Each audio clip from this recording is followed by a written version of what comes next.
नमस्कार दोस्तों, स्वागत है आप सभी का हमारे YouTube चैनल आलोक ज्ञान गंगा में। मित्रों, हम हाजिर हैं तुम मेरी हो का 5वां भाग लेकर के। अगर आपने इस कहानी के पहले भागों को अभी तक आपने नहीं सुना है तो डिस्क्रिप्शन में मैंने उसका लिंक दे दिया है। इस भाग को सुनने से पहले इसके पहले के भागों को अवश्य सुनें। तो चलिए अब 5वां और अंतिम भाग शुरू करते हैं। सलोनी को अपनी दीदी की बात पर राहत मिली थी। वो हौले से मुस्कुरा करके अमन को हिलाने लगी थी। अमन जी, होश में आइए, देखिए आपकी सलोनी आपके पास है, आंखें खोलिए ना अमन जी। वो बोलते हुए रोने लगी थी क्योंकि अमन कोई रिस्पांस नहीं दे रहा था। आप मुझे अकेला मत छोड़िए अमन जी, मुझे आपकी ज़रूरत है, प्लीज अपनी आंखें खोलिए। उसके नजदीक हो करके सलोनी उसके चेहरे पर अपना चेहरा रख करके रोने लगी थी। अमन की बेहोशी सलोनी के आंसुओं से टूटने लगी थी। वो अपने चेहरे पर सलोनी को देख करके रोने लगा था। तुम ठीक हो ना सलोनी, तुम्हें चोट तो नहीं आई ना? मैं ठीक हूँ अमन जी, पर हम दोनों खाई के बीच में अटके हैं, अब ऊपर कैसे जाएंगे? वो डर करके बोली थी। अमन ने खुद के आसपास निगाह घुमा करके स्थिति देखने के बाद सलोनी को अपनी बाहों में कस करके पकड़ लिया और उसके गालों को चूमते हुए बोला, मैं हूं ना सलोनी, तुम्हारा अमन, मैं तुम्हें लेकर के ऊपर जाऊंगा, तुम्हें मुझसे छीन करके कोई नहीं ले जा सकता है सलोनी, तुम मेरी हो, सिर्फ मेरी। आई लव यू टू जान, love you so much, love you too Aman ji. मैं भी आपसे बहुत ज़्यादा प्यार करती हूँ, आपको देखे अब मैं एक पल भी नहीं जी सकती हूँ, प्लीज़ मुझे छोड़ करके मत जाइएगा। सर, आप दोनों लैला मजनू बने हैं, हम भी यहीं ऊपर हैं, हमें सब दिख रहा है, आप लोग प्लीज़ खुद को कंट्रोल कीजिए। खुशी से अपने आंसू पोंछ करके सुमित चिल्ला करके ऊपर से बोला था। अमन की नज़र ऊपर गई तो सुमित के साथ नेहा, निर्मल जी, कमिश्नर साहब और ढेर सारे सिपाही उन्हें नजर आए थे। वो हंस पड़ा था। हाँ हाँ, देख लो बेटा, ऊपर आ करके तुझे दिखाता हूँ मैं। कमिश्नर साहब भी अपने सीनियर और बेहद कड़क अफसर का ये रूप देख करके मुस्कुरा पड़े थे। अमन को कुछ हो जाता तो ये पुलिस विभाग के लिए बेहद दुख की बात होती, पर कुछ घायल हो करके वो जिंदा था, ये देख करके सब बहुत खुश थे। वरना उसने जो कदम उठाया था वो उसे मौत के दरवाजे पर ही ले जा करके रुकने वाला था। कुछ देर बाद बचाव टीम आ गई थी। उस टीम के 2 लोगों को नीचे उतर करके बारी बारी उन दोनों को रस्सी से बांध करके ऊपर ले आया गया था। नेहा सलोनी को पकड़ करके रोने लगी थी। निर्मल जी आगे बढ़ करके अमन को सीने से लगा लिए थे। बेटे, सलोनी को बचा करके तुमने मुझ पर बहुत बड़ा एहसान किया है, मैं तुम्हारा जीवन भर ऋणी रहूंगा। चाचा जी, ऐसा मत बोलिए, सलोनी को मैंने वादा किया था कि जब भी वो मुसीबत में होगी मैं उसे बचाने जरूर आऊँगा। मैंने बस अपना वादा निभाया है। उसके दोनों कंधों पर गहरा चीरा लगा हुआ था, फिर भी वो मुस्कुरा करके बोल रहा था। चाचा जी, आपसे एक विनती है, मुझे अब सलोनी से अलग मत कीजिएगा, मैं उसके बिना नहीं जी पाऊँगा। मुझे एक मौका दीजिए, मैं माँ को मना करके उनके साथ सलोनी का हाथ मांगने आ जाऊंगा। आप पुरानी बातों को भूल जाइए चाचा जी, मुझे सलोनी से अलग मत कीजिएगा। कमिश्नर साहब भी अमन और निर्मल जी की बात सुन रहे थे। वो उनकी चुप्पी देख करके उनके पास खड़े हो गए थे। निर्मल जी, आपको अपनी बेटी के लिए अमन जैसा लड़का कहीं नहीं मिलेगा। मैं आप लोगों की पारिवारिक कोई बातें नहीं जानता, पर इस केस पर अमन ने जितनी कठिनाइयों का सामना किया है उससे अमन का आपकी बेटी के प्रति प्यार और समर्पण का भाव दिखता है। आप खुद सोचिए निर्मल जी, अगर आज अमन सलोनी के पीछे खाई में नहीं कूदता तो आपकी बेटी आज जीवित यहाँ नहीं खड़ी होती। आजकल कौन ऐसा बेवकूफ लड़का होगा जो अपने प्यार के लिए खाई में छलांग लगा देगा। वो मुस्कुरा करके उनसे बोले और अमन का पीठ ठोंकते हुए बोले थे, मुझे तुझ पर गर्व है अमन, आखिर तुमने इस केस को भी हल कर ही लिया। वेल डन अफसर, थैंक यू सर, ये तो मेरा फर्ज है। वो बस इतना ही बोल पाया था। सलोनी नेहा के साथ खड़ी उसे निहार रही थी। प्रशांत की लाश की खोज बचाव टीम द्वारा जारी थी। कमिश्नर साहब और कुछ सिपाहियों को वहीं छोड़ करके बाकी सब घर निकल पड़े थे। सुमित कमिश्नर साहब की गाड़ी में ही चला गया था। अमन की गाड़ी को ड्राइवर चला रहा था, जिसमें सलोनी, निर्मल जी और नेहा जी बैठी थी। शायद ये हमारा अंतिम मिलन है, क्योंकि माँ तो कल से अमन जी को मुझसे मिलने तक नहीं देंगी। मन में ही सोचती सलोनी अमन को जी भर के देखे जा रही थी। वहीं अमन फ्रंट पर बैठा बीच बीच में सलोनी को देख करके सोच रहा था, इस बार मैं तुम्हें खुद से दूर नहीं जाने दूंगा सलोनी। इस बार माँ को मेरा फैसला स्वीकार करना होगा। यदि वो नहीं मानी तो मैं भी भैया की तरह देश छोड़ करके हमेशा के लिए चला जाऊंगा, पर मैं तुम्हें अपने साथ ले करके जाऊंगा। उन दोनों की सोच अलग अलग दिशाओं में चल रही थी। वहीं दूसरी ओर सुनीता जी आज तय करके बैठी थी कि अमन से बात करके ही रहेंगी और उसे अपनी पसंद की लड़की से शादी करने पर मजबूर कर देंगी। अमन जब उन तीनों को घर छोड़ करके पुलिस स्टेशन गया तो बाहर ही प्रेस और मीडिया उसको घेर करके खड़ी हो गई थी। प्रशांत बहुत बड़े कारोबारी का बेटा था, जो जिस्म फरोशी के धंधे का मास्टरमाइंड निकला था। ये बहुत बड़ी न्यूज़ थी। इस न्यूज़ को हर चैनल वाले भुनाना चाहते थे, इसलिए सब चाहते थे कि अमन पूरी बात विस्तार से बताएं। कमिश्नर साहब और सुमित पुलिस स्टेशन में अमन के आने की प्रतीक्षा कर रहे थे।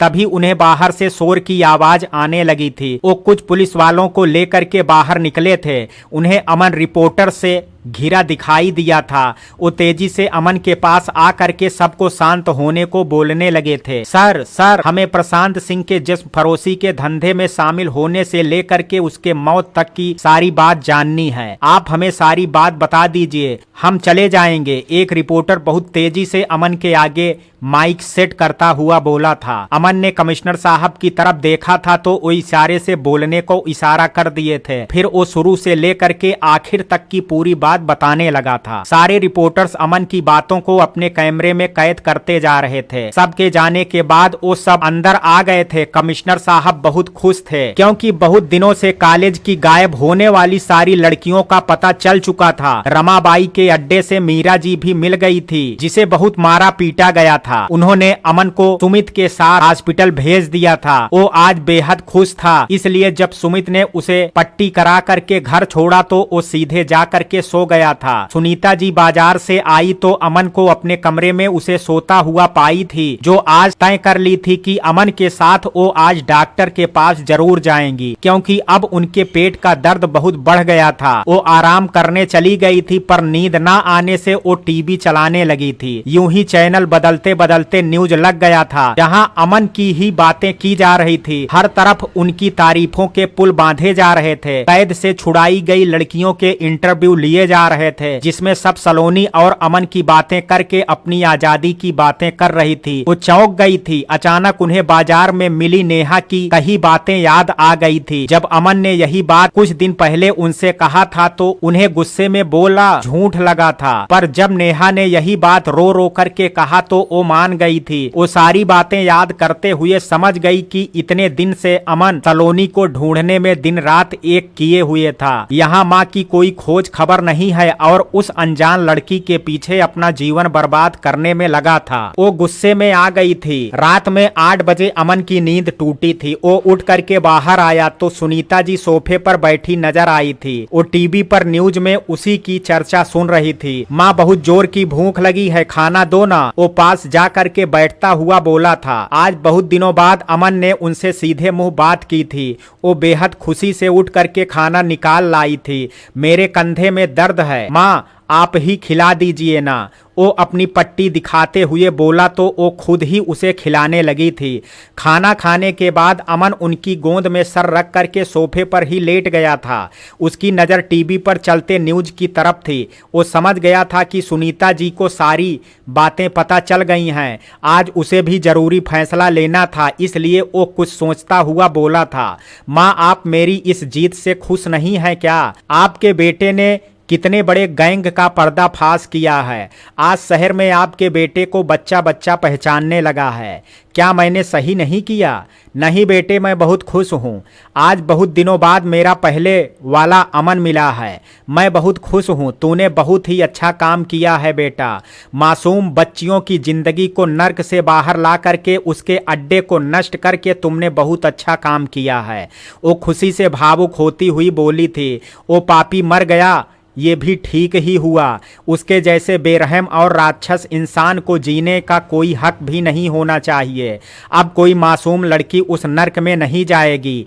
माँ सलोनी की शादी उसी प्रशांत सिंह से तय थी। जरा सोचिए कि उसकी जिंदगी कैसी खराब हो जाती। वो दुख से बोला तो सुनीता जी बेहद हैरान हो करके सोचने लगी थी, पर अब वो सुरक्षित है माँ। वैसे आप क्या सोच रही हैं? आपने खाना खाया? वो जल्दी से पूछने लगा था। सुनीता जी ने नहीं में सिर हिला दिया था। अमन उठ करके किचन में गया और वहां से खाना निकाल करके लाया था। माँ, आज आप मेरे हाथों से खाओगी, चलो अपना मुंह खोलो। वो निवाले बना करके उनको खिलाने लगा था। उनकी आंखें भर आई थी। खाना खिलाने के बाद अमन सुनीता जी का हाथ पकड़ करके सोफे पर लिटाते हुए उनका पैर दबाने लगा था।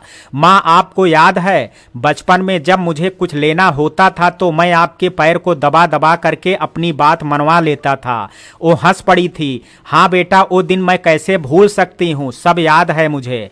माँ, मुझे आज भी कुछ चाहिए जो मेरी जिंदगी के लिए बेहद जरूरी है। मुझे सलोनी चाहिए माँ। वो मुझे नहीं मिली तो मैं जी नहीं पाऊंगा माँ। मैं बहुत टूट चुका हूँ, खुद को अंदर से बहुत बुरा और बदकिस्मत समझने लगा हूँ। मुझे घर के बाहर ढेरों लोग चाहते हैं, पर आप मुझे क्यों नहीं खुश देखना चाहती हैं? प्लीज मुझे बिखरने से बचा लीजिए ना माँ। अपने बेटे को उसकी खुशियाँ वापस कर दीजिए। मुझे सलोनी का साथ दिला दीजिए माँ। अब आपका बेटा उसके बिना मर जाएगा, जोर जोर से रोते हुए बोलने लगा था। सुनीता जी उसकी बात सुन करके वहां से जाने का सोच रही थी, पर उसे फूट फूट करके रोता देख करके उनका कलेजा तड़प उठा था। वो उसे अपने गले से लगा करके बोली थी, मत रो बेटा, तू रोएगा तो फिर मुझे कौन देखेगा? मेरी तबीयत बहुत खराब है, तू ही तो है अब मेरे पास जो मेरा सहारा है। राघव तो मुझसे मुंह मोड़ करके चला गया है। माँ, मैंने सोच लिया है, अब अगर सलोनी मुझे नहीं मिली तो मैं भी ये नौकरी शहर और देश छोड़ करके चला जाऊंगा। मैं अपनी आखिरी उम्मीद लेकर के आपसे सलोनी को मांग रहा हूँ माँ। आपने मुझे बचपन में बहुत सारे खिलौने दिए थे, पर अब मुझे जिंदगी में एक जीते जागते साथी की जरूरत है। आप मुझे वो साथी दिलवाइएगा ना माँ। अपनी बहती आंखों से वो बहुत उम्मीद से उनकी ओर देखा था। सुनीता जी अमन के रोने पर बेचैन हो रही हैं। आखिर वो उनके कलेजे का टुकड़ा था। सलोनी बहुत अच्छी लड़की है माँ। मेरे एक्सीडेंट में उसकी कोई गलती नहीं थी। वो तो मुझसे शादी भी नहीं करना चाहती थी। अपने पापा की इज्जत और बहन का घर सुखी से चलने के लिए उसने जबरदस्ती हाँ की थी। मैं ही उसके इनकार करने पर गुस्से में उससे जबरदस्ती शादी करने जा रहा था, पर ट्रक ने मुझे ठोकर मार दिया। माँ, यदि वो मनहूस या अपशगुनी होती तो मैं आज तुम्हारे सामने जिंदा खड़ा नहीं होता।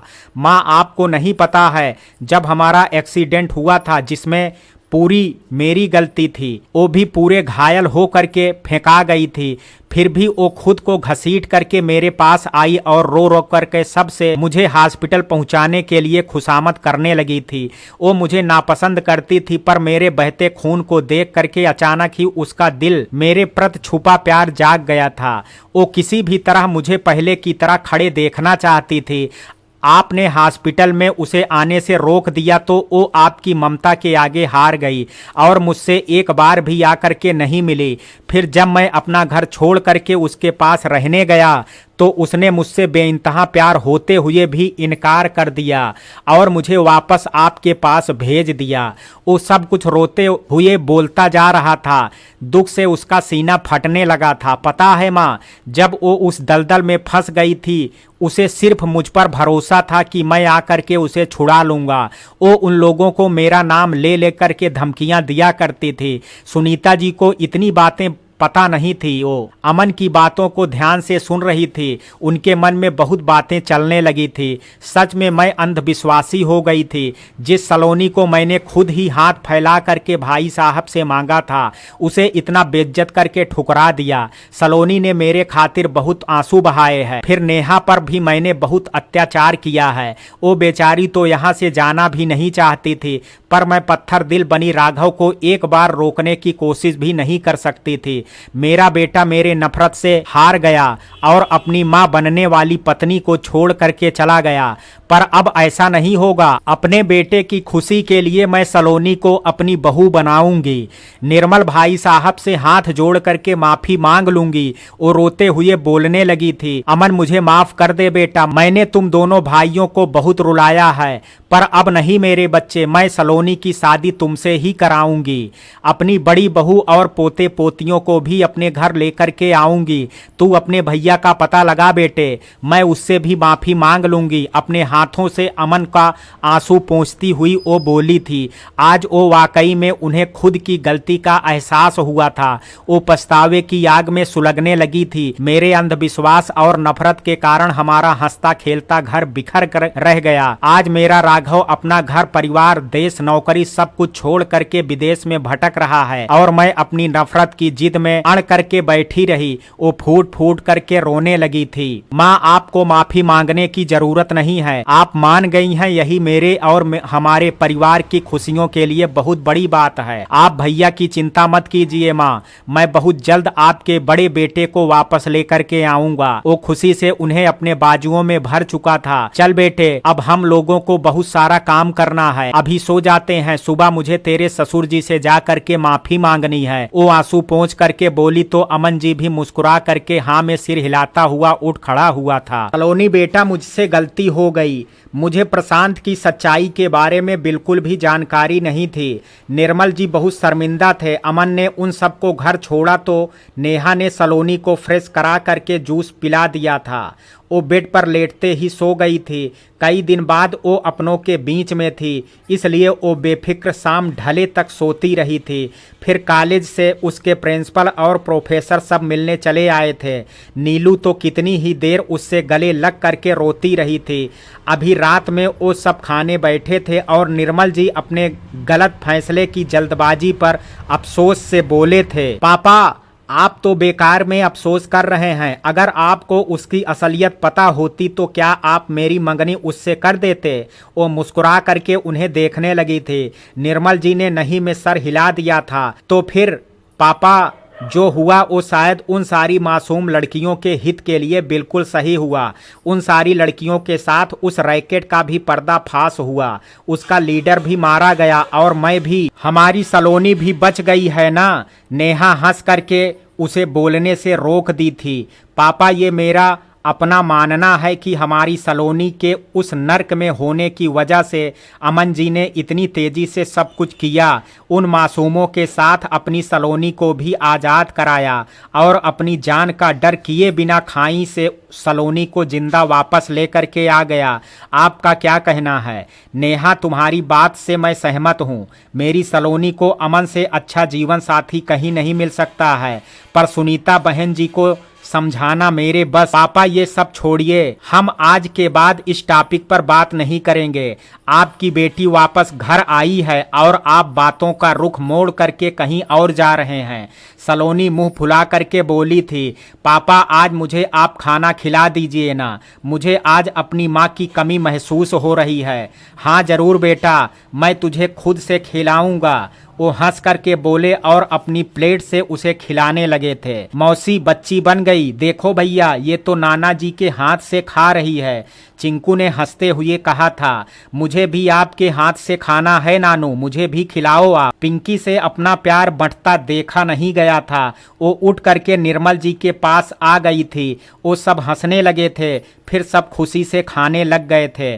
उधर अमन को खुशी से नींद नहीं आ रही थी। वो नेहा को फोन लगा बैठा था। नेहा इतनी रात में अमन का फोन आए देख करके घबरा गई थी, पर उसकी पूरी बात सुन करके खुशी से रोने लग गई थी। भाभी, अब आप रोना बंद कीजिए, हमारे घर में पहले जैसी खुशियों की धूप खिलेगी। और आपकी जिंदगी में भी भैया लौटेंगे। आप अपने इस देवर पर भरोसा रखिए। जो काम मैंने इतने सालों में नहीं किया है वो अब मैं बहुत जल्द में करूंगा और सब कुछ सही करके हम सब की जिंदगी संवार दूंगा। वो बेहद जोश से भर करके बोल रहा था। हाँ देवर जी, मुझे आप पर पूरा भरोसा है। आप अपनी सलोनी को वापस ले आए तो मेरे राघव जी को भी ले आएंगे। मुझे उनकी बहुत याद आती है देवर जी।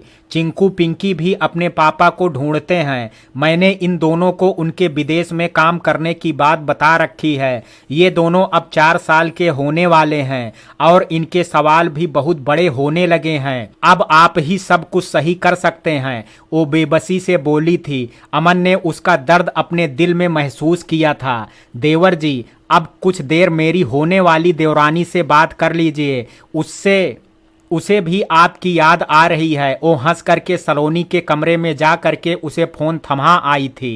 अपने बच्चों के पास लेट करके नेहा राघव के साथ बिताए प्रेम भरे एहसासों को याद करने लगी थी। सलोनी को पता नहीं था कि किसका फोन है। वो जब हेलो बोली तो दूसरी ओर से अमन की मोहब्बत से भरी दिलकश आवाज आई थी। मैंने कहा था ना सलोनी, इस बार मैं तुम्हें खुद से दूर नहीं जाने दूंगा। मैं कल आ रहा हूं तुम्हें अपना बनाने। मैंने अपनी माँ को मना लिया है सलोनी, तुम मेरा इंतजार करना। ये बोल करके उसकी बात सुने बिना अमन ने फोन काट दिया था। सलोनी खुशी से रोने लगी थी। उसे तो वैसे भी नींद नहीं आ रही थी। अब अमन की बातें उसके दिल के तारों को छेड़ करके मीठे अरमानों को जगाने लगी थी। वो आज पूरे दिन की घटनाएं अपनी खुली आंखों से दोहराने लगी थी। आधी रात को अमन की नींद टूट गई थी। किचन में कुछ जोर से गिरा था। वो दौड़ करके गया था। किचन के बीचों बीच सुनीता जी बेहोश हो करके गिर पड़ी थी। वो घबरा करके उनके चेहरे पर पानी के छींटे मार करके उठाने की कोशिश करने लगा था, पर वो गहरी बेहोशी में चली गई थी। अमन उन्हें अपनी गोदी में उठा करके जल्दी से बाहर भागा था। अपनी जीप में सुनीता जी को लिटाने के बाद वो चाबी और शर्ट ले आया था। उसने चौकीदार को अपने हॉस्पिटल जाने की बात बता दी थी और घर का ख्याल रखने को कह करके गाड़ी भगा ले गया था। फिर जल्दी ही हॉस्पिटल में सुनीता जी को एडमिट कर लिया गया था। डॉक्टर उनका चेकअप कर रहे थे और वो कॉरिडोर में बैठा उदासी से सोच रहा था। माँ ने कहा था उनकी तबीयत खराब है। क्या हुआ है उन्हें? मैं भी कैसा नालायक बेटा हूँ जो इतने दिनों से उनकी कोई खबर नहीं ली। मेरे और भैया के दिए गहरे सदमे से शायद उनकी ये हालत हो गई है। हे भगवान, मेरी माँ को ठीक कर दीजिए। अभी उन्हें बहुत सारी खुशियों को जीना है। वो सोचते हुए वहीं पर सो गया था। सुबह अमन की नींद नेहा के फोन से टूटी थी। वो ये जानना चाहती थी कि वो और माँ जी कब तक उसके घर आएंगे। अमन रुधे स्वर में उसे सुनीता जी की हालत के बारे में बताने लगा था। वो भी घबरा गई, पर उसे शांत रहने को बोल करके जल्दी ही निर्मल जी और सलोनी के साथ हॉस्पिटल के लिए निकल पड़ी थी। कुछ देर बाद वो तीनों हॉस्पिटल के कॉरिडोर में थे। अमन ने उन लोगों को आते देखा तो खुद को संभाल नहीं पाया और निर्मल जी के गले लग करके रोने लगा था। राघव 4 साल से जापान में रह रहा था। उसने कभी भी किसी को कोई खबर नहीं ले रखी थी। यहाँ तक कि अपने बच्चे तक को याद नहीं किया था, क्योंकि वो जानता था कि अगर वो उन सब से फोन पर भी रिश्ता रखेगा तो उन सब से इतनी दूर चैन से नहीं रह पाएगा।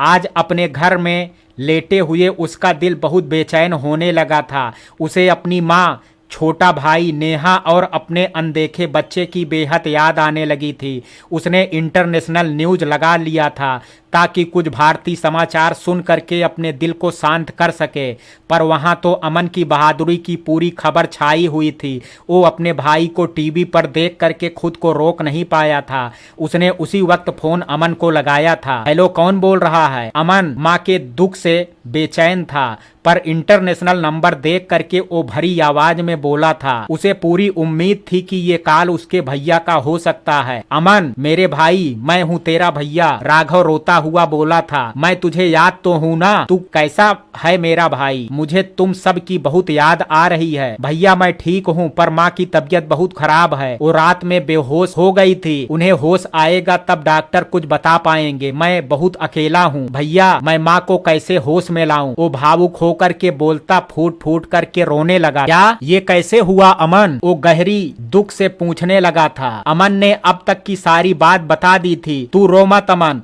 मैं कल ही आता हूँ और हम दोनों मिल करके अपनी माँ को बचा लेंगे, तुम रोना मत, मैं आ रहा हूँ। वो जल्दी से बोल करके फोन काट चुका था। अब उसे अपनी इंडिया वाली कंपनी से बात करके अपनी वापसी सुनिश्चित करनी थी।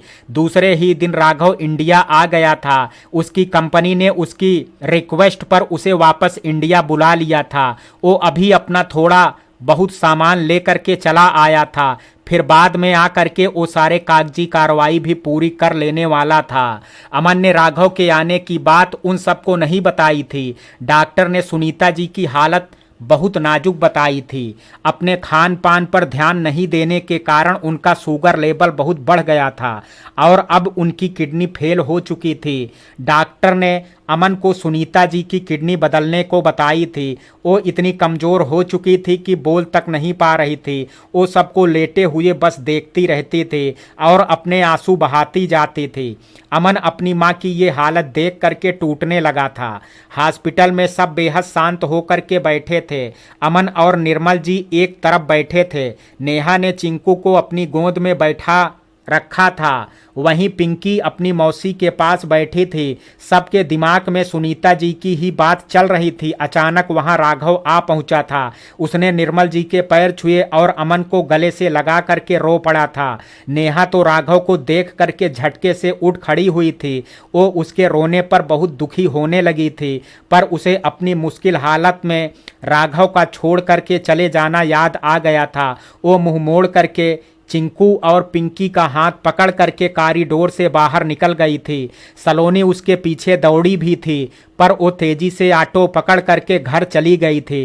राघव ने सलोनी को नेहा के गुस्से को उसका हक बताया और बाद में मना लेने की बात की थी। उसे बेहद खुशी थी कि वो 2 बच्चों का पापा बन चुका था। उसने डॉक्टर से खुद बात की और फिर खुद अपनी माँ को अपना एक किडनी देने की बात बोला था। मिस्टर राघव, फिर तो आप आज ही अपना टेस्ट दे दीजिए। मिस्टर अमन का तो अपनी माँ के टीशू से मैच नहीं हो पाया था, अब आपका भी देख लेते हैं, डॉक्टर ने उससे कहा और नर्स के साथ उसे जरूरी टेस्ट के लिए भेज दिया था। अमन अपना सर पकड़े बाहर आकर के बैठ गया था। सलोनी ने अमन की बिखरी हालत को देखा तो उसके पास चली आई थी। अमन जी, आप इतने टेंशन में रहेंगे तो फिर सब कुछ कैसे कर पाएंगे? माँ को कुछ नहीं होगा, आप बस अपने आप को शांत कीजिए। फिर अब तो जीजा जी भी आ गए हैं, आप दोनों मिलकर के माँ के लिए सब कुछ करेंगे तो सारे काम सही से हो जाएंगे। हाँ सलोनी, तुम ठीक बोल रही हो, मैं तो बेकार घबरा रहा हूँ, तुम सब मेरे साथ हो। भैया हैं, मेरी माँ को कुछ नहीं होगा, वो ठीक हो जाएंगी। रुधी आवाज में बोलता वो उसके हाथ को थाम चुका था। सलोनी ने अपना दूसरा हाथ भी उसके हाथों पर रख करके दिलासा दिया था। वहां से कुछ दूरी पर टहलते निर्मल जी ये देख करके बाहर निकल गए थे। राघव दोपहर में निर्मल जी से पूछ करके उनके घर गया था। नेहा गेट खोलते ही राघव को देख करके नाराजगी से वापस मुड़ गई और अपने कमरे में जा करके बैठ गई थी। राघव धीरे से चल करके उसके पास आया था। बेड पर दोनों बच्चे बेहद मासूमियत में सोए हुए थे। वो उसके सामने कान पकड़ करके खड़ा हो गया था। इस बार माफ कर दो नेहा, अब कभी ऐसी गलती नहीं करूँगा। बिल्कुल नहीं, आप यहाँ से जाइए, अब मुझे आप पर बिल्कुल भी यकीन नहीं है। आप सबसे बड़े धोखेबाज हैं। आपने मुझे उस समय अकेला छोड़ा जब मुझे आपकी सबसे ज़्यादा ज़रूरत थी। मैं आपको कभी माफ़ नहीं करूंगी। वो रोती उसे अपने पास आने से रोकने लगी थी। नेहा, चाहो तो मुझे 2 थप्पड़ लगा लो यार, पर अब मुझे खुद से दूर मत करो। मैं बहुत तड़पा हूँ, तुमसे दूर रह करके मैं भी जिंदगी जी नहीं रहा था, बस सांस ले करके अपना बुरा वक्त काट रहा था। वो उसके हाथों को किनारे करता उसे अपने बाजुओं में जबरदस्ती भर चुका था। तुमसे दूर रह करके मैं मर जाऊंगा नेहा, इस बार मुझे माफ कर दो। वो भी बोलते हुए रोने लगा था। नेहा का सारा जिद और गुस्सा राघव का रोना सुन करके झाग की तरह बैठ गया था। अब अगर मुझे छोड़ करके कभी गए ना तो वापस आकर के मेरा मरा हुआ मुंह देखिएगा आप। वो रोते हुए बोलती उसके बाहों में सीने में समा गई थी। ऐसी बातें मत करो नेहा, अब मैं यहाँ से कहीं नहीं जा रहा हूँ। अभी तो माँ को ठीक करके घर ले जाना है, फिर तुम्हें और बच्चों को घर लाना है और तब अमन की शादी भी करनी है। वो एक सांस में बोला था, इन सब में तुम मेरा साथ दोगी ना नेहा? मैं हमेशा आपके साथ ही हूँ राघव जी, पर हम लोगों का समय सही नहीं था, इसलिए इतना कुछ गलत हो गया। अब आप आ गए हैं, मुझे पूरा यकीन है आप और देवर जी मिल करके सब कुछ ठीक कर देंगे। वो हंस करके बोली थी। उसने राघव को अपने पास बिठा लिया था। ये रहे आपकी दोनों अमानत। ये लोग रोज आपके आने के बारे में पूछते हैं, अब आप खुद ही इन्हें जगा करके अपना परिचय दीजिए। तब तक मैं आपके लिए खाना बना लेती हूँ। मैं अपने बच्चों से परिचय ले लूँगा नेहा, पर तुम मुझे छोड़ करके कहाँ भाग रही हो? उसने हाथ पकड़ करके उसे अपनी ओर खींच लिया था। इतने साल तुमसे दूर रहा हूँ, अब तो कुछ देर मेरे पास बैठो। वो प्यार से उसे गालों को छूते हुए उसे गौर से देख रहा था। नेहा शर्मा गई थी, उसके गालों पर लाली छाने लगी थी। शाम तक राघव का टेस्ट रिपोर्ट आ गया था। उसका भी टीसू सुनीता जी से मैच नहीं हुआ था। अब नेहा भी अपना टेस्ट करवाने की जिद कर दी थी। डॉक्टर ने मात्र उसकी संतुष्टि के लिए टेस्ट ले लिया था, पर अफसोस कि उसका भी टीसू सुनीता जी से मैच नहीं हुआ था। दूसरे दिन सलोनी ने अपनी जांच की बात डॉक्टर से की थी, पर निर्मल जी ने उसे ऐसा करने नहीं दिया था और खींच करके घर ले आए थे। सलोनी सारा दिन बेचैन रही थी। उसे अमन का रोना याद आने लगा था। वो नीलू को फोन करके अपने घर बुलाई और निर्मल जी से उसके साथ बाजार जाने की बात कह करके निकल गई थी। उसने नीलू को थैंक यू बोल करके अपने घर भेज दिया और अपना चेहरा ढक करके हॉस्पिटल आ गई थी। वो डॉक्टर के पास जा करके अपना टेस्ट दे करके कुछ घंटे बाद घर आ गई थी। शाम में डॉक्टर ने उसे फोन करके उसके टीसू सुनीता जी से मैच कर जाने की बात बताई थी। अब सलोनी तय कर चुकी थी कि वो सबसे छुप करके सुनीता जी को अपनी एक किडनी डोनेट करेगी। वो डॉक्टर से फोन पर ही सारी जानकारी लेने लगी थी। उसने डॉक्टर को अपना नाम छुपा करके किडनी ट्रांसप्लांट करने की तैयारी करने को बोल दिया था। सलोनी एक बार फिर नीलू से मदद मांगने के लिए बात करने लगी थी। उसने सलोनी का फैसला सुन करके बहुत समझाया था, पर वो अपनी जिद पर अड़ चुकी थी। नीलू उसकी जिद से हार करके निर्मल जी के पास आई थी। सर, मैं अपनी दीदी के साथ मनाली जा रहा हूँ, क्या मैं सलोनी को अपने साथ ले जा सकती हूँ? वो घबराते हुए निर्मल जी से पूछ रही थी। वाह मनाली, ये तो बहुत सुंदर जगह है, मुझे घूमने की बहुत इच्छा है। सलोनी हलवा बना करके ले आई थी। उन दोनों को प्लेट पकड़ाते हुए वो खुशी से बोलने लगी थी। पापा मुझे जाने दीजिए ना, नीलू की दीदी साथ में रहेंगी तो कुछ नहीं होगा और मैं इस बार कोई गलती नहीं करूंगी। प्लीज पापा मुझे जाने दीजिए ना। वो बच्चों की तरह मचलने लगी थी। निर्मल जी पिछली घूमने की घटना से बहुत डरे हुए थे, पर सलोनी के किडनी जांच कराने की बात सुन करके उसे यहाँ से दूर भेजने के लिए ये सही मौका जान करके हाँ कर दिए थे। सलोनी खुशी से उनके गले लग गई थी। नेहा ज़्यादातर हॉस्पिटल में ही रहती थी, इसलिए यहाँ सलोनी का कोई रोक टोक करने वाला नहीं था। दूसरे दिन सलोनी अपना बैग पैक करके नीलू के घर आ गई थी। सलोनी अपना सामान उसे थमा करके खुद चेहरा ढक करके फिर से हॉस्पिटल आ गई थी। उसे डॉक्टर से मिल करके कुछ जरूरी बातें करनी थी। सलोनी को कॉरिडोर में अमन उदास होकर के कुर्सी पर बैठा दिखा था। अमन जी, मैं आपको ऐसे टूटा हुआ नहीं देख सकती। आपने जो उपकार मुझे प्रशांत के चंगुल से निकाल करके और मेरी जान बचा करके किया है, उसी का कर्ज मैं माँ की जान बचा करके उतारने जा रही हूँ। वो मन में सोचती डॉक्टर के केबिन में चली गई थी। मिस सलोनी, आपने सोच समझ करके फैसला लिया है ना? ऐसा ना हो कि आपके पापा मुझ पर कुछ एक्शन ले ले। डॉक्टर कुछ चिंतित होकर के बोले थे, डॉक्टर मैं एक लेक्चरर हूं, मुझे अपना हर फैसला लेने का पूरा हक है। आप चिंता मत कीजिए, मेरी किडनी डोनेट वाली बात आप गुप्त रखिएगा तो किसी को पता नहीं चलेगा। फिर भी मैं एक लेटर पर अपनी जवाबदेही की बात लिख करके आपको दे दूंगी। वो अपने अटल फैसले के साथ डॉक्टर को निश्चिंत करते हुए बोली थी। आप ग्रेट हैं मिस सलोनी, तो फिर ठीक है, हम ये ऑपरेशन परसों करेंगे। आप इन 2 दिनों में अपनी डाइट हमारे चार्ट के आधार पर लीजिए और परसों 10 बजे आ जाइएगा। वो हंस करके बोले थे, ओके डॉक्टर, अब मैं चलती हूँ, आप मेरा नाम बिल्कुल बाहर मत कीजिएगा वरना सबके लिए मुसीबत हो जाएगी। वो बोल करके बाहर निकल गई थी।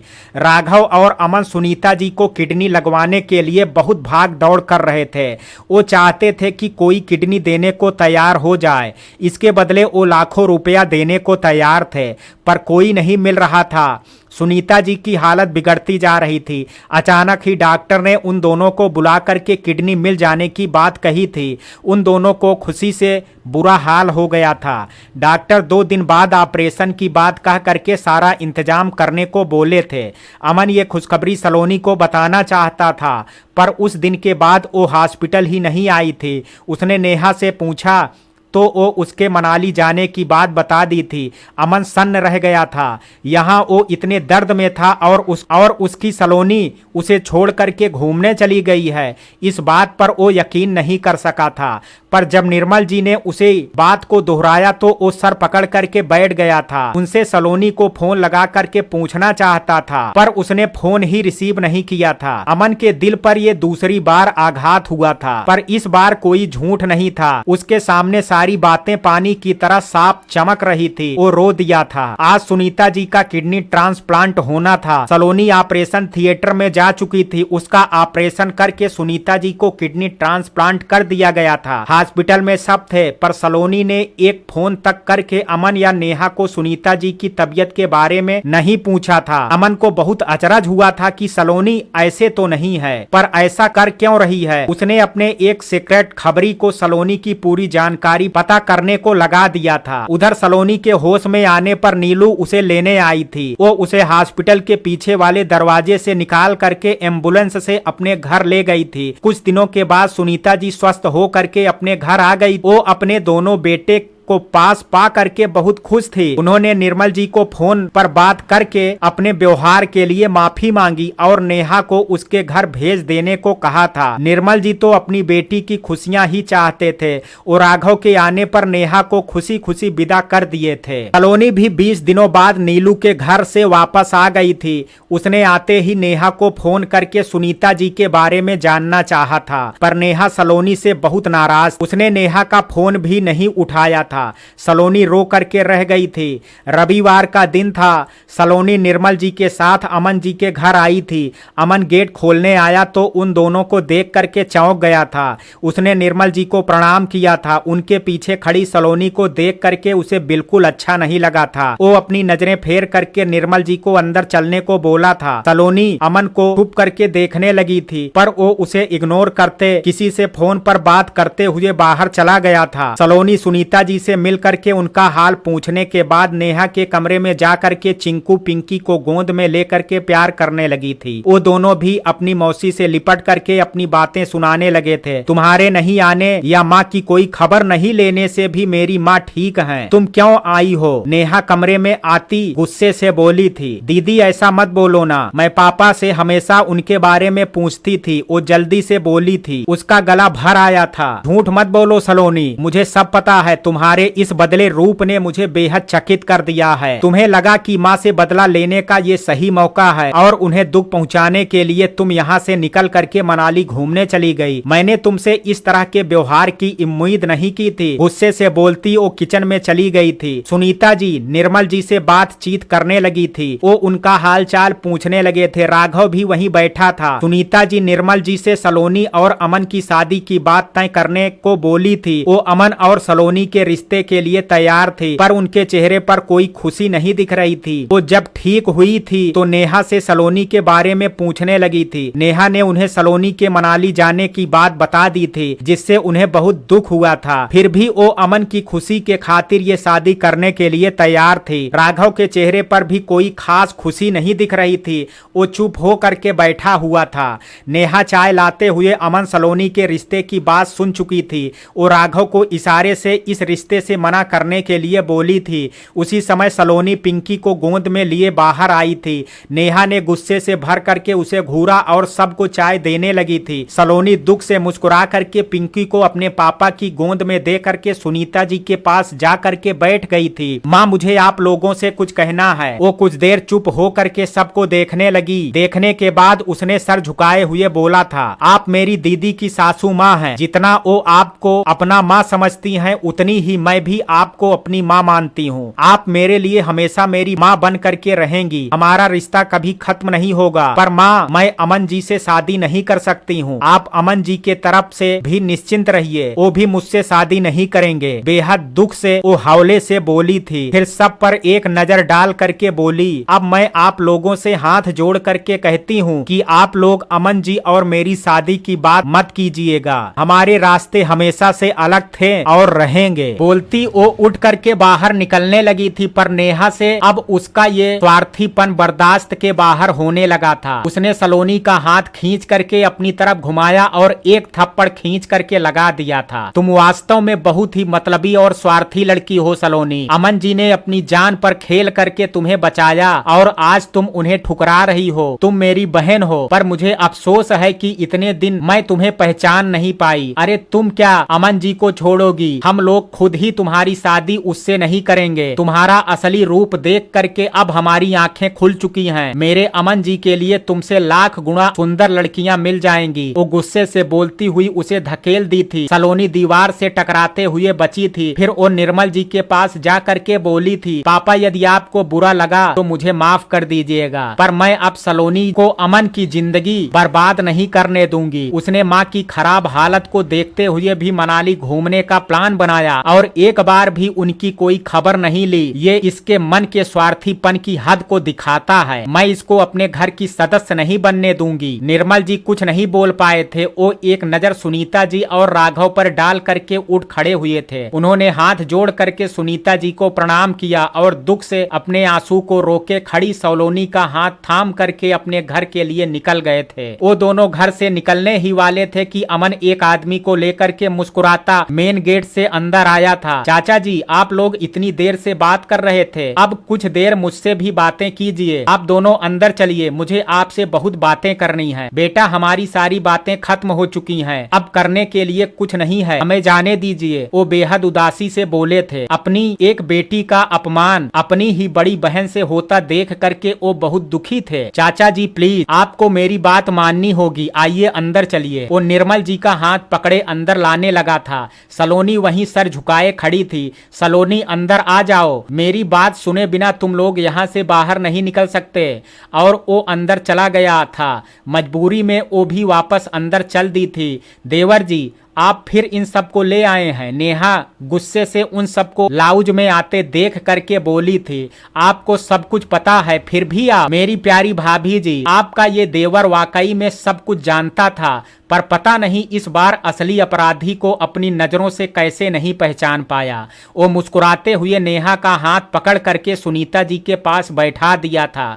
भैया, आप भी बैठ जाइए। और सलोनी, तुम क्या हम सबको मार करके भागने वाली हो? अरे बैठ जाओ, वरना थक जाओगी। अभी अभी तो तुमने इतने बड़े काम को इतने सफाई से अंजाम दिया है। सलोनी अमन की बातों और उसकी प्यार भरी नजरों से उलझने लगी थी। कुछ देर पहले वो बेहद गुस्से में था, पर अभी उसका लहजा वापस पहले की तरह मीठा हो गया था। अमन ने आगे बढ़ करके सलोनी का हाथ थाम करके सोफे पर बैठा दिया और खुद भी उसके पास बैठ गया था। वहां सब बेहद हैरत में अमन के चेहरे पर खिलने वाली मधुर मुस्कान को देख करके उलझते जा रहे थे। अमन के साथ एक आदमी जो आया था, वो भी अमन के पास दूसरे साइड पर बैठ गया था। हाँ, तो आप सब परेशान ना हो, मैं सीधे मुद्दे की बात पर आता हूँ। आप लोग और मुझे अब सलोनी अच्छी नहीं लगती है, ये हम सबको स्वार्थी, दुष्ट और मतलबी लड़की लगती है। वो गौर से उसे देखता बोल रहा था।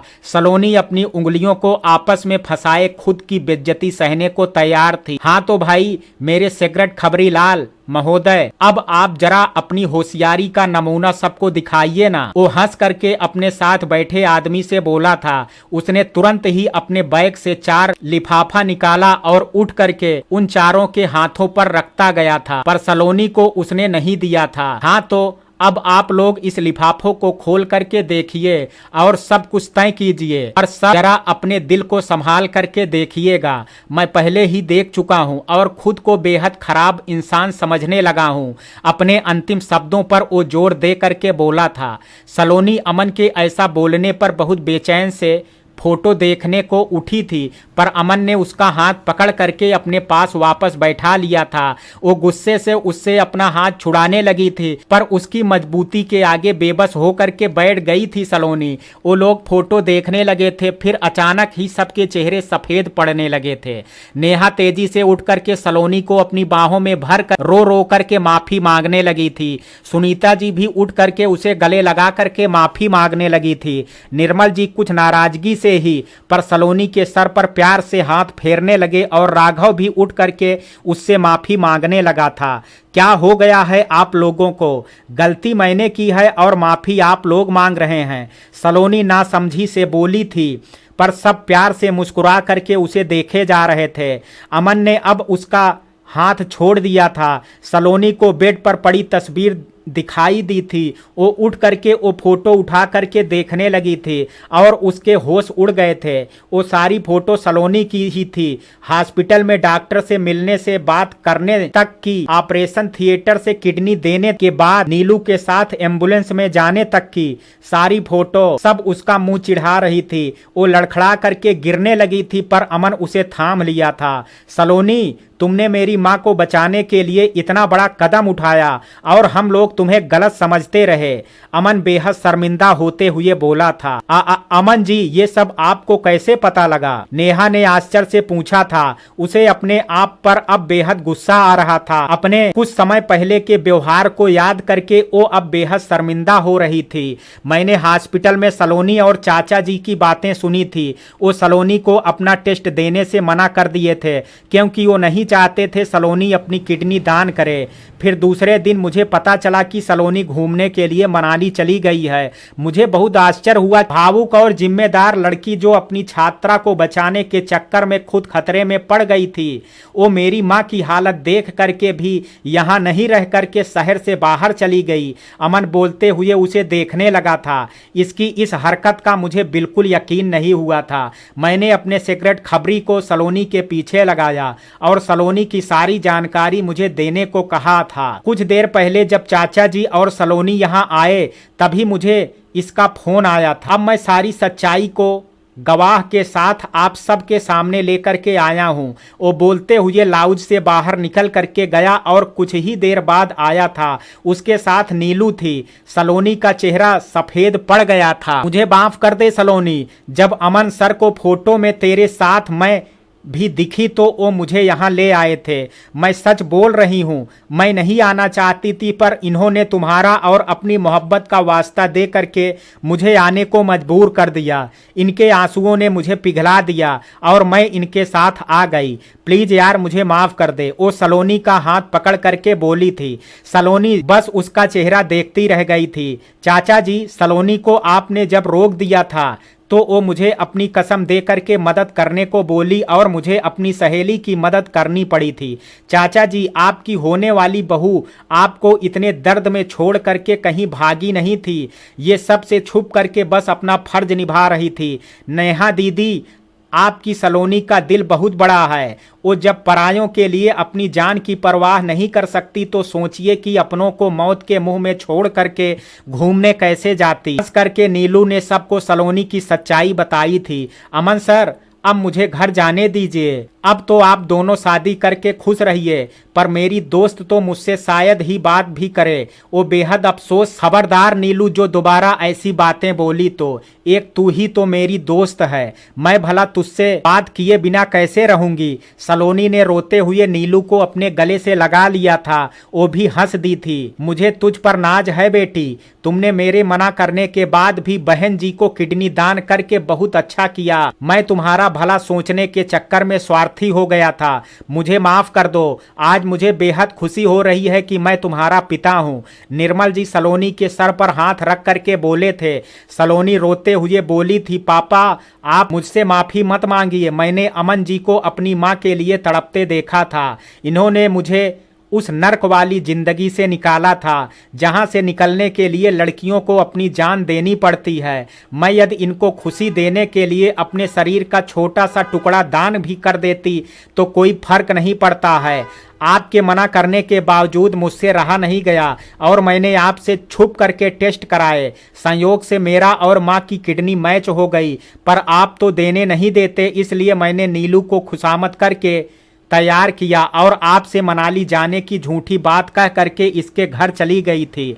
अपनी नज़र झुकाए वो उनसे बोली थी, मत रो बेटी, सबसे ज़्यादा तकलीफ तो तुझे मैंने दी है। अब मेरा वादा है कि तुझ तक कोई दुख नहीं पहुंचने दूंगी। सुनीता जी उसके पास आकर के गले लगती हुई बोली थी। वो खुशी से निर्मल जी से बोलने लगी, भाई साहब अब आप शादी की तैयारियां शुरू कीजिए। मैं बहुत जल्दी अमन और सलोनी की शादी करना चाहती हूँ। तू सच बोलता था बेटा, तुझे सलोनी से अच्छी लड़की कहीं नहीं मिलेगी।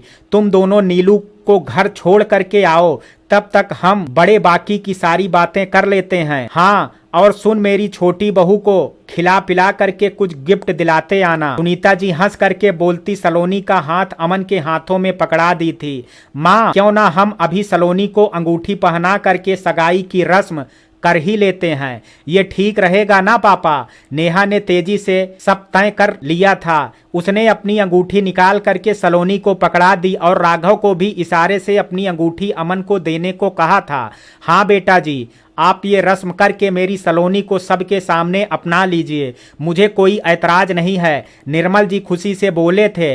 अमन ने हंस करके सलोनी को देखा था, वो शर्म से सर झुकाए खड़ी थी। अब हमारे बीच कोई रुकावट और बंधन नहीं है सलोनी, इतने दिन तुमने मुझे बहुत सताया है, अब ये मगनी की रस्म इतनी आसानी से नहीं होगी। अमन मुस्कुराते हुए उससे बोला था। सलोनी हैरानी से उसकी आंखों में देखने लगी थी। जहां सिर्फ शरारत मचल रही थी वो मुस्कुरा पड़ी थी। आज तुम्हारी ये सजा है कि तुम्हें सबके सामने मुझसे अपने प्यार का इजहार करना होगा। वो मुंह बना करके बोलता उसके पास से जा करके दूसरे जगह खड़ा हो गया था। सलोनी एक पल को हैरान हो गई थी, फिर उसने मुस्कुरा करके अपने अगल बगल खड़े सबको देखा था। सबने उसे अमन को प्रपोज करने का इशारा किया था। वो कुछ शर्माती आगे बढ़ी और अमन के पास जा करके खड़ी हो गई। उसने मुंह फेर लिया था। सलोनी अपने हाथों में थामी अंगूठी को आगे बढ़ाती उसके सामने घुटनों पर बैठ गई थी। अमन जी, मैं आपसे बहुत प्रेम करती हूँ, क्या आप मुझे अपने जीवन में 7 जन्मों के लिए स्वीकार करेंगे? वो हंस करके बोलती उसे प्यार से निहारने लगी थी। अमन की सारी नाराजगी खत्म हो गई थी। वो खुल करके हंस पड़ा था। हाँ सलोनी, मैं भी तुमसे बहुत प्यार करता हूँ और तुम्हारे बिना जीने की कल्पना भी नहीं कर सकता। मैं तुम्हें अपना जीवन साथी बनाने के लिए बिल्कुल तैयार हूँ। आई love you Sonali, I love you so much. वो उसके हाथ से अंगूठी पहन करके खुद भी उसे पहनाने लगा था। सारे लोगों ने जोरदार तालियां बजाई थी। फिर कुछ महीनों बाद बेहद धूमधाम से उन दोनों की शादी हो गई थी। निर्मल जी अपने चिंकू पिंकी को बहुत मिस करते थे, इसलिए राघव और अमन ने उन्हें भी अपने घर ही ले आया था। अब सुनीता जी के घर में उनका 2 बेटा, 2 बहू, 2 पोते पोती और निर्मल जी जैसे भाई सब एक साथ रहने लगे थे। उन सब की जिंदगी में खुशियों का सवेरा हो गया था। वो सब हंसते मुस्कुराते अपने आने वाले कल में शामिल हो चुके थे। तो मित्रों, ये कहानी आपको कैसी लगी, आप अपनी राय मुझे कमेंट बॉक्स में जरूर दीजिएगा। वीडियो पसंद आया हो तो वीडियो को लाइक शेयर, अगर चैनल पर पहली बार विजिट कर रहे हैं तो कृपया चैनल को सब्सक्राइब करना ना भूलें। कल मिलते हैं एक नई कहानी के साथ, तब तक के लिए जय हिंद, जय भारत।